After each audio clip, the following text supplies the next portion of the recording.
Everyone, welcome to the tile circle. So already మనం ముందు వీడియోలో టెంపుల్ ప్రాజెక్ట్ కి మనం అయితే సెలక్షన్ ఆఫ్ టైల్స్ అనేది చూసాం, ఎలాంటి టైల్స్ అయితే సెలెక్ట్ చేయించామని. సో ఈ వీడియో వచ్చేసరికి డిజైనింగ్ ఆఫ్ టైల్స్ అండి. పార్ట్ 2 ఏంటంటే మనం ఎలా డిజైన్ చేసాము అనేది.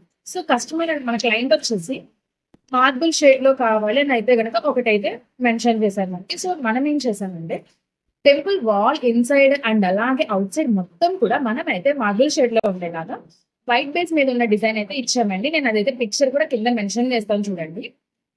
సో ఈ డిజైన్ అయితే కనుక మనం టెంపుల్ వాల్ కి ఇన్సైడ్ అవుట్ సైడ్ అండ్ అలాగే లోపల విగ్రహాలు పెట్టే ప్లేసెస్ అంతా కూడా మనమైతే ఈ డిజైన్ ఇచ్చాము. 4x2 డిజిటల్స్ అండి. నెక్స్ట్ వచ్చేసరికి టెంపుల్ చుట్టూ కూడా ప్రదక్షిణ చేసే ఏరియా అంతా కూడా మనం అయితే మ్యాటీ ఇచ్చాము. అది కూడా ఏంటంటే గ్రిప్ కోసం అండి. చాలా మంది వస్తూ ఉంటారు టెంపుల్ అనగానే, మీ అందరికీ తెలుసు. సో గ్రిప్ అనేది కంపల్సరీగా కావాలి, అందువల్లే మనమైతే మ్యాటీ సెలెక్ట్ చేసుకున్నాము. తర్వాత వచ్చేసరికి స్టెప్స్ అండి. స్టెప్స్ అంతా కూడా మనమైతే కనుక పార్కింగ్ టైల్ అయితే ఇచ్చాము. దాన్ని స్టెప్ టైల్స్ కింద కన్వర్ట్ చేసి టైల్స్ అయితే లేయింగ్ చేశారు. చాలా పర్ఫెక్ట్ గా వచ్చింది. ఎవరు చూసినా కూడా స్టెప్ టైల్స్ అనే అనుకుంటారండి, అంత పర్ఫెక్ట్ గా వచ్చింది.